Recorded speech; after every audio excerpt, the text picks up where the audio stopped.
Welcome, friends of the Greasy Shop Rag. Today we're going to take a look at a Husqvarna 254XP chainsaw.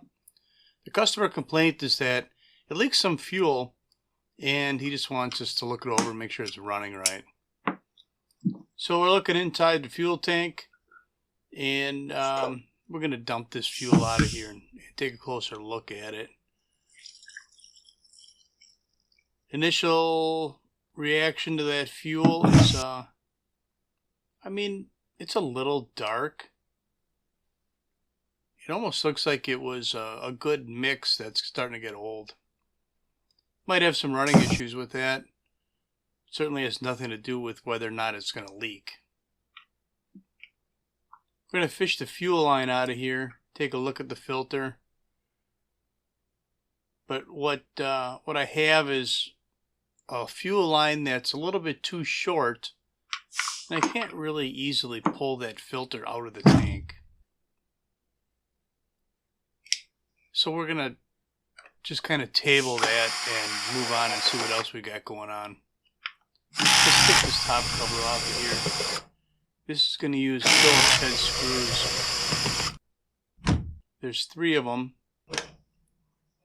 And look at the condition of this saw, actually. It's an older saw, and it's really been taken care of. It's clean underneath here. I don't think it's been used very much at all, to be honest with you. It's probably the original air filter. That looks pretty decent, too. Last little bit of schmutz, almost nothing there though. Let's take a look inside the cylinder and hopefully it's going to be nice and clean and shiny in there.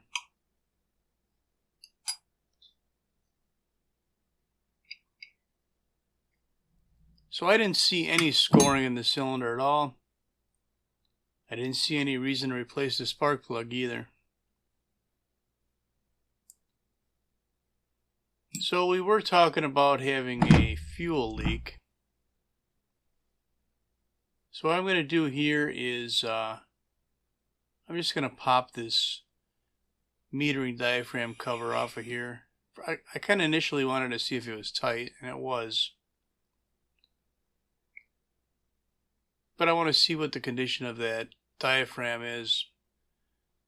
You know, when he said to just check it over, make sure it's running right, I got the impression that it maybe wasn't running exactly perfect, but he didn't come out and say that.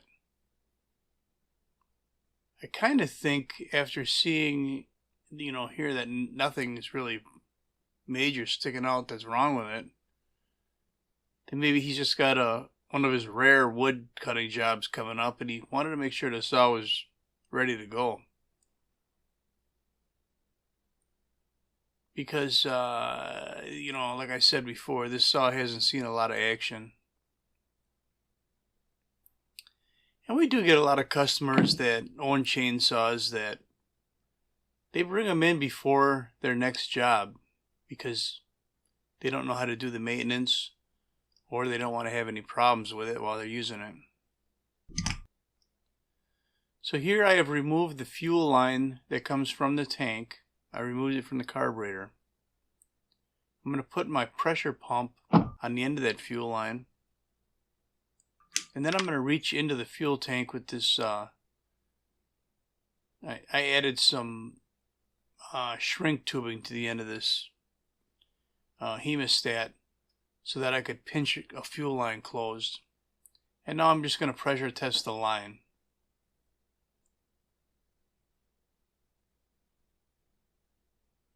I'm putting 10 pounds of pressure on here, and I should have held the camera on there a little bit longer, but it was so slowly dropping down. Now maybe that was just my connection at the fuel line, or possibly I didn't have the fuel line pinched off real good on the other end. But this looks like it's the original line. it passes through the top of the tank and has to seal there. So that could be the source of his fuel leak. And this thing's feeling kind of stiff. So we're going to go ahead and pull this line out. Yeah, that thing's really stiff. And we're going to replace it.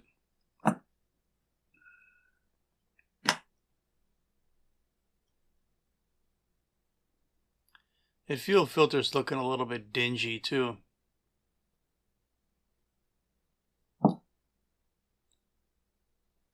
Yeah, that's probably the original fuel line. Whether it's got a hole in it or not doesn't really matter. We're going to put a new line in it.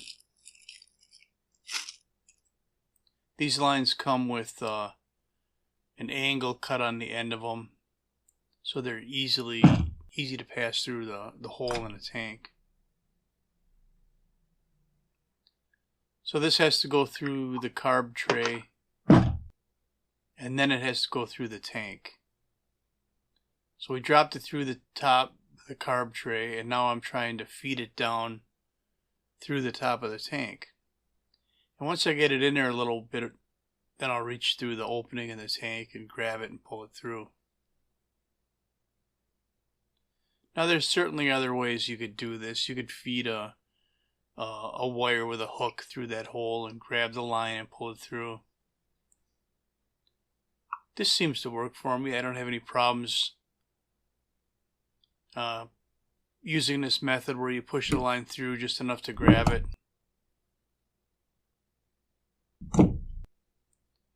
So now that the line is through there, I'm gonna take about what I need and then flush cut the end. Then we'll put a new filter on here.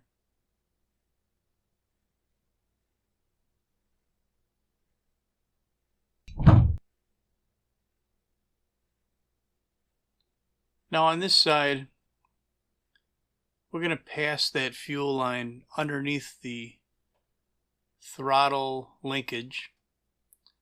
There's kind of a little spot underneath there where that line can pass underneath and then not interfere with that throttle linkage.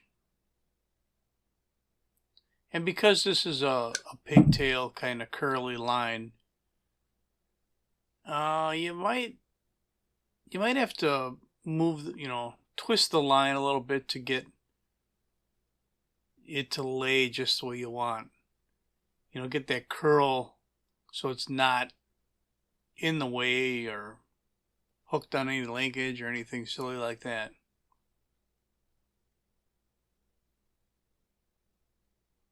This looks like it fits in there pretty good. The natural curl in the line kind of holds it against the back plate there. Throttle linkage isn't touching the line. We should be good to go with that. Now, at this point, I'm thinking that hard fuel line where it passed through the tank was the point of his fuel leak. So I'm going to put some fuel in here, and my plan is to start it up and see how it runs. Let's see how that plan goes. You find the fuel cap here.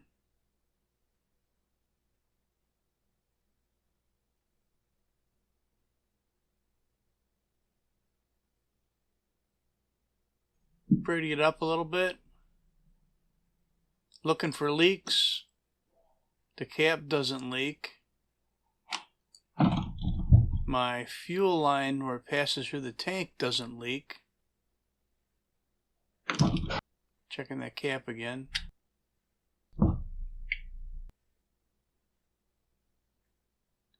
But this side of the saw is wet. That ain't no good.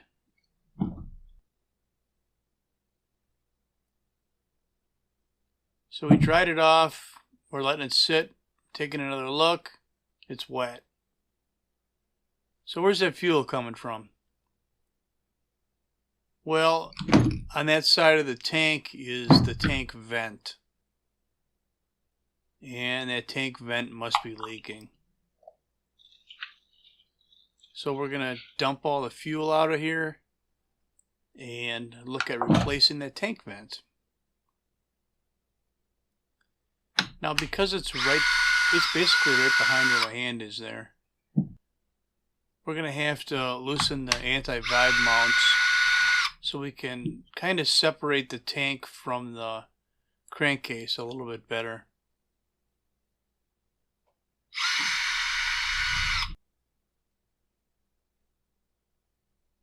I got the 3 anti-vibe springs loosened up.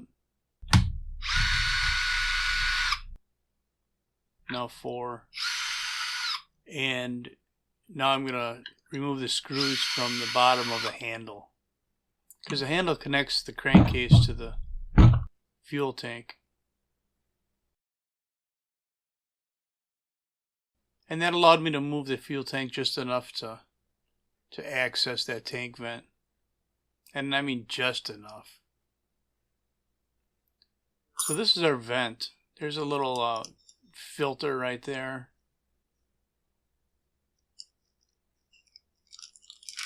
And here's our vent.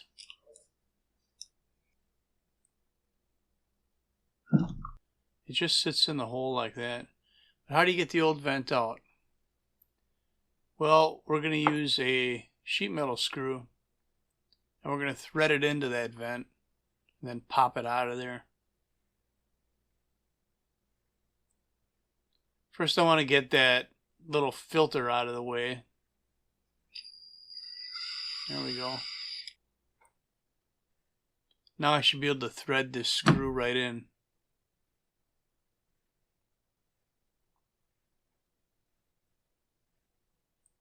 We don't have to get carried away with this. Just get it a few turns in there. And then we'll use something like our handy dandy scrunch. And just pop it right out. Now I don't know where it was leaking, if it was around the outside of the vent where it seals to the tank, or if it was right down the middle where the vent itself is.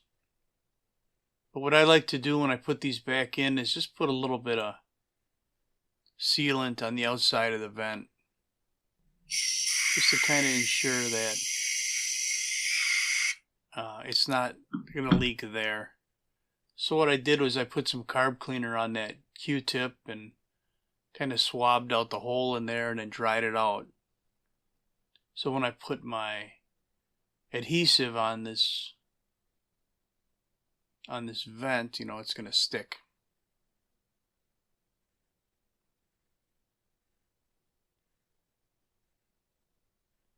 And I'm not doing anything crazy here. Just enough to seal it.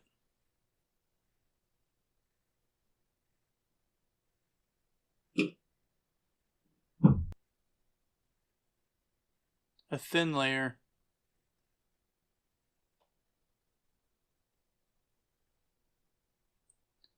And then we'll drop the vent down into the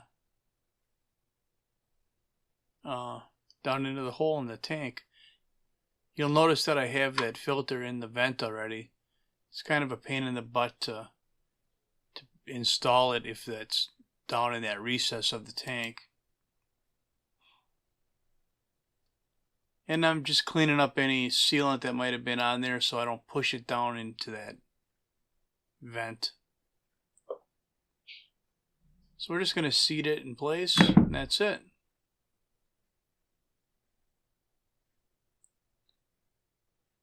We'll get all our anti-vibe screws put back into place.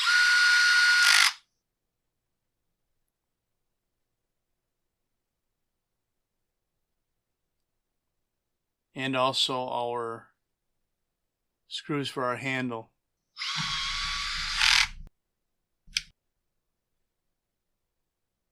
And we got the 2 on this side. Let's get the handle screws put in place and the anti-vibes.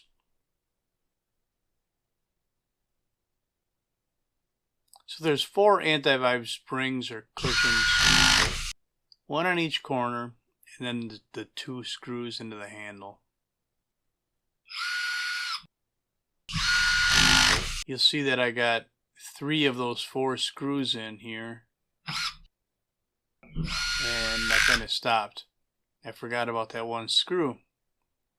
Well, this thing's got to sit before I can put fuel in it anyway. Let that sealant dry. And I noticed the screw on the bench, and you can see here that I got it put back into place. So now we're going to put some fuel in it. We're going to see if that tank vent leaks or not. And then we're going to try and start it and see how it runs. And if it runs halfway decent, then that's all I'm going to have for you on the Husqvarna 254XP that had a fuel leak. Thanks for watching. Later.